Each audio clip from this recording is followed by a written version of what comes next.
que tu vas bien. Moi ça va pas trop mal comme tu vas pouvoir le voir. Aujourd'hui, voilà, je me suis fait un petit peu plaisir et donc j'ai décidé de te faire un petit haul de ce que j'ai acheté à Cultura.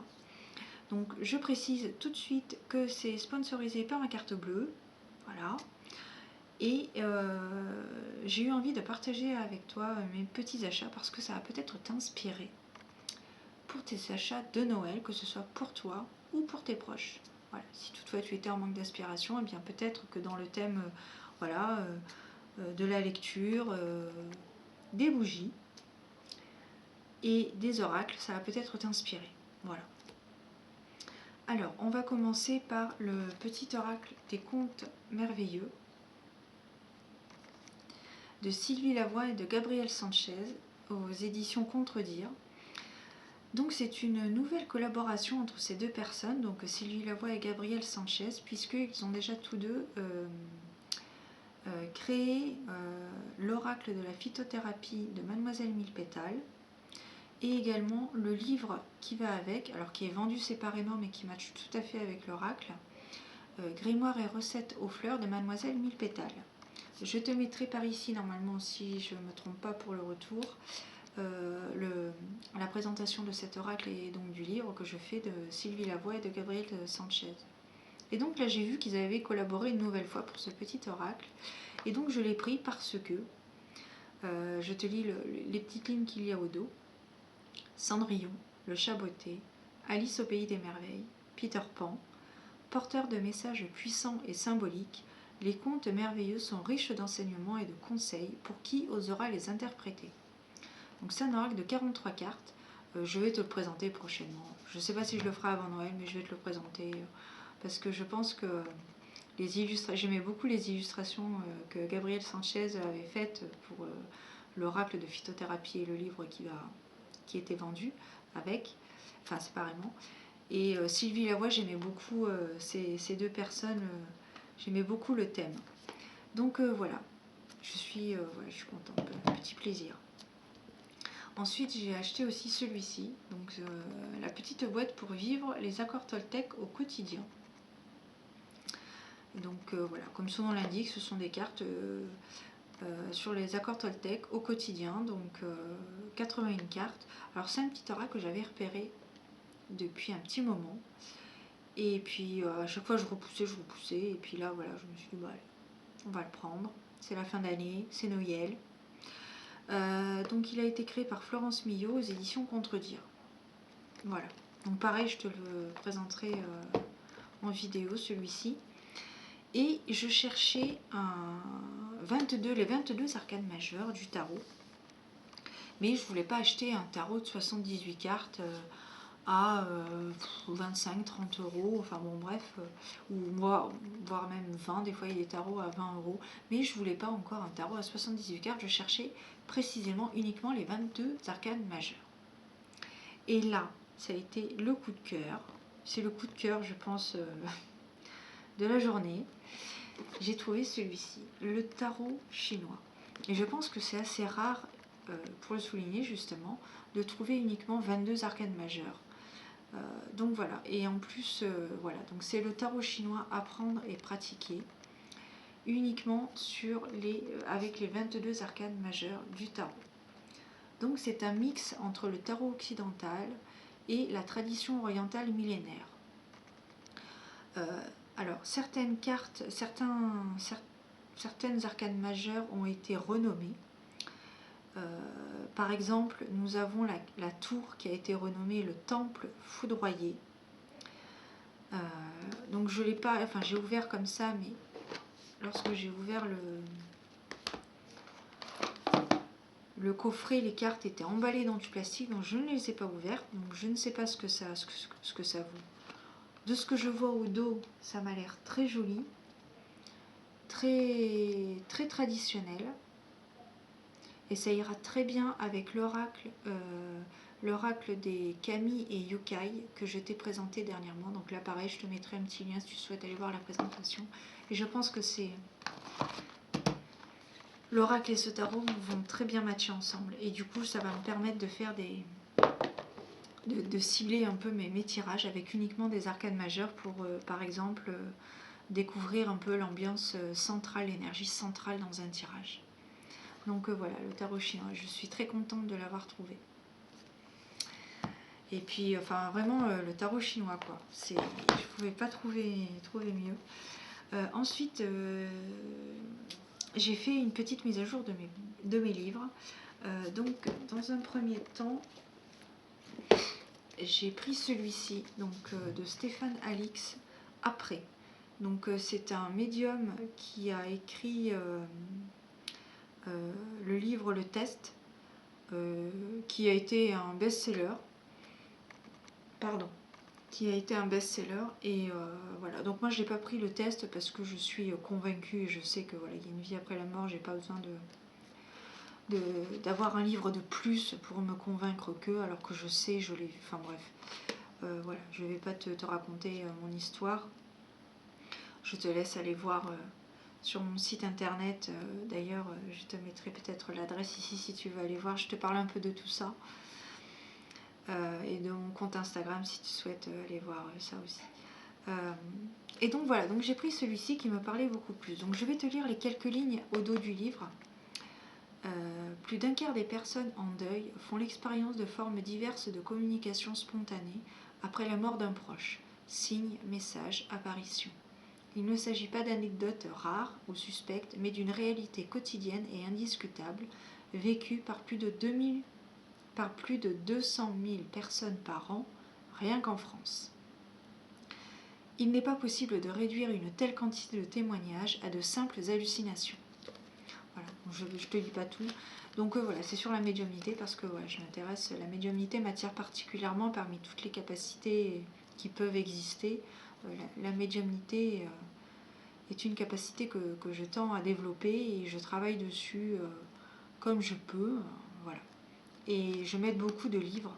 C'est d'ailleurs un avantage qu'on a, petite parenthèse d'ailleurs, je trouve que c'est d'ailleurs un avantage qu'on a nous depuis les années, enfin voilà, en ce moment là, ces dernières années, on a beaucoup de chance d'avoir des ouvrages qui ont été écrits et qu'on puisse se baser sur des supports.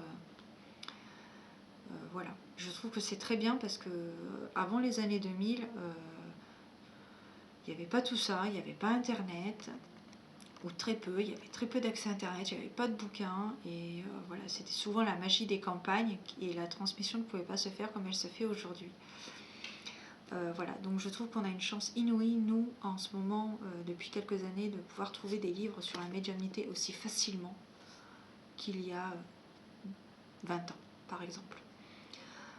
Ensuite, toujours de Stéphane Alix, j'ai pris celui-ci lorsque j'étais quelqu'un d'autre. Voilà.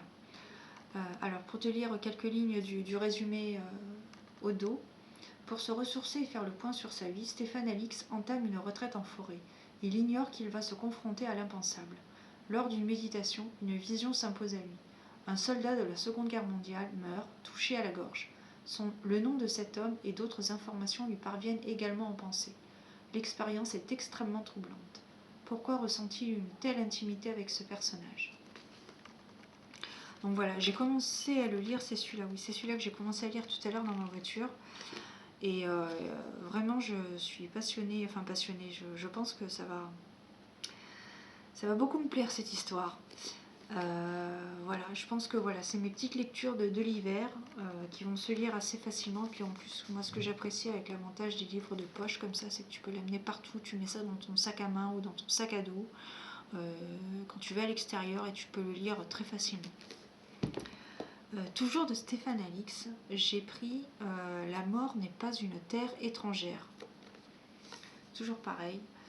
Alors, pour te lire quelques lignes au dos du livre, reporter de guerre pendant plus de 15 ans, Stéphane Alix a brusquement changé de voie en 2001, après un événement bouleversant, la mort de son frère en Afghanistan.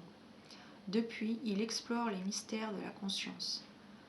Dans ce livre qui nous entraîne aux quatre coins du monde à la rencontre des médecins, des chercheurs, de médiums, de lamas tibétains ou encore de chamans de la forêt amazonienne, l'auteur dresse le tableau des connaissances actuelles sur la mort pour aborder de façon originale et novatrice cette question éternelle, y a-t-il une vie après la vie?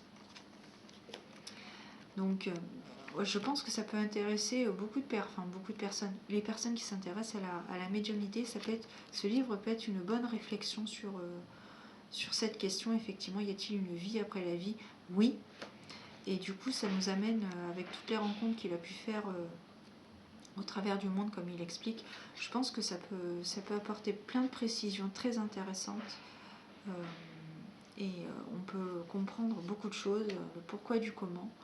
Et je pense que ça peut être très intéressant d'avoir son avis.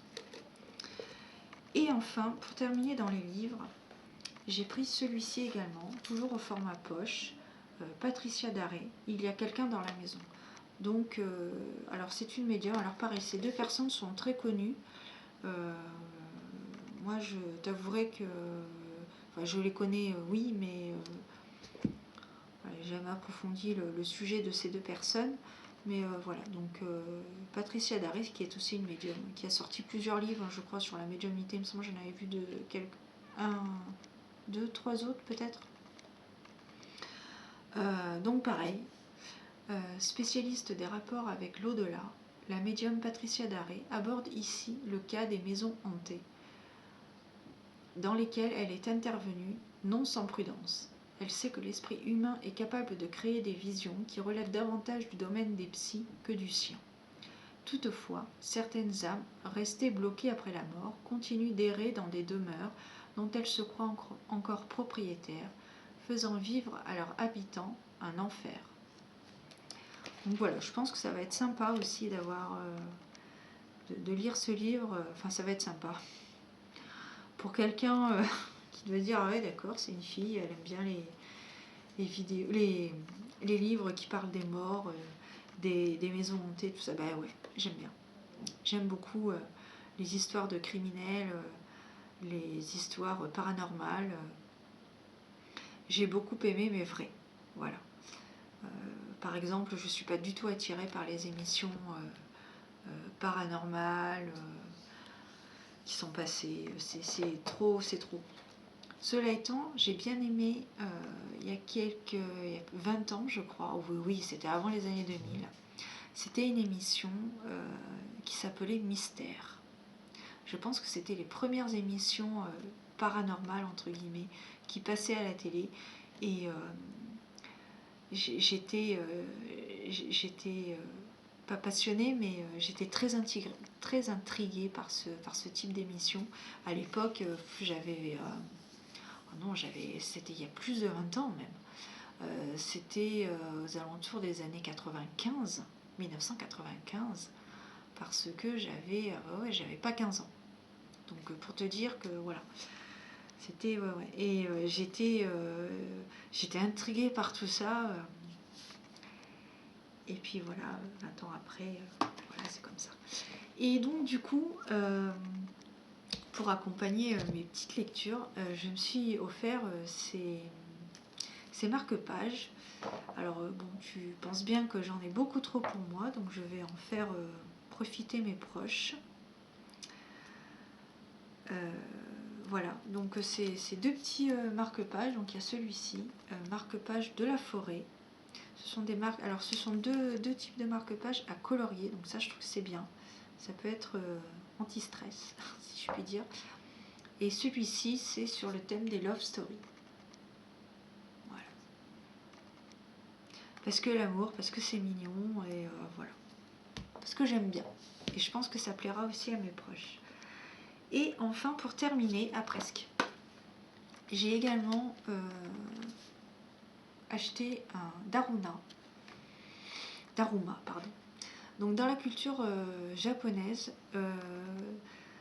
il faut y croire, il faut faire une petite prière et tout ça. Enfin, tu peux faire ton petit rituel à toi. Et en fait, tu poses ton intention, ton projet que tu as. Alors, il faut que ce soit quelque chose de réalisable. Il faut avoir de l'huile de coude. Il faut se donner les moyens. Ça ne vient pas comme ça. Donc, tu peins le premier œil. Une fois que tu as mis en place ton projet, que tu as décidé de faire ça, et une fois que ce projet est réalisé, a pris forme, a été réalisé dans la matière, concrètement, tu peins l'autre œil en noir. Voilà, c'est une croyance japonaise, on y croit ou on n'y croit pas, moi j'y crois. Voilà, après, voilà. Donc je me suis offert ce petit daruma. Voilà. Et enfin, pour terminer, ça va être les bougies. Donc,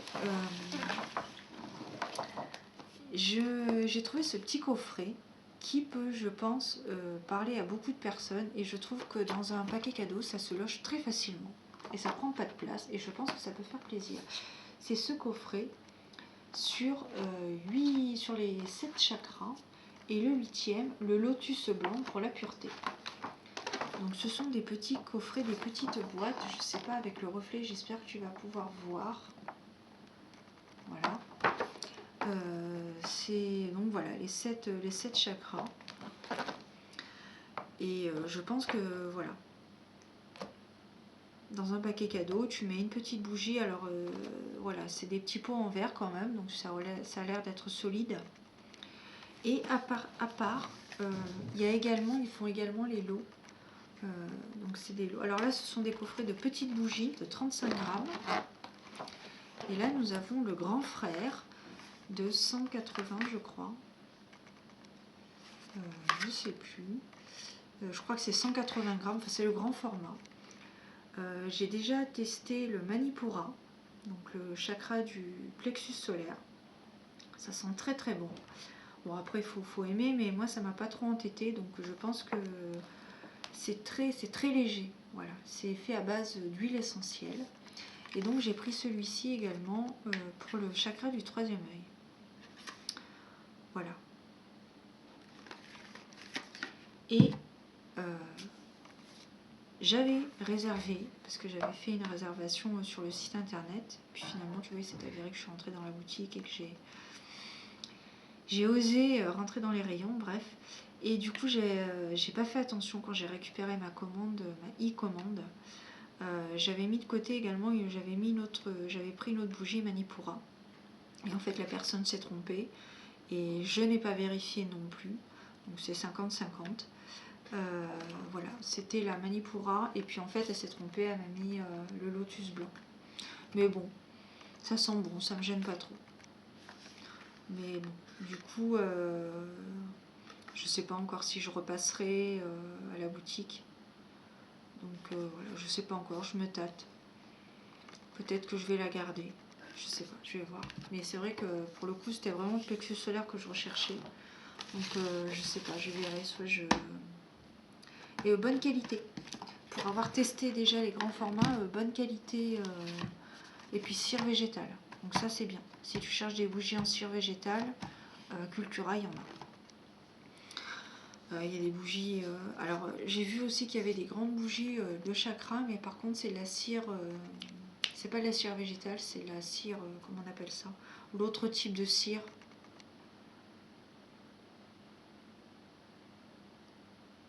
Je ne sais plus. Bref. J'espère que cette vidéo t'aura plu, j'espère que ça t'aura inspiré. Et puis voilà. Prends soin de toi. Et puis je te dis à très bientôt. Bisous à toi.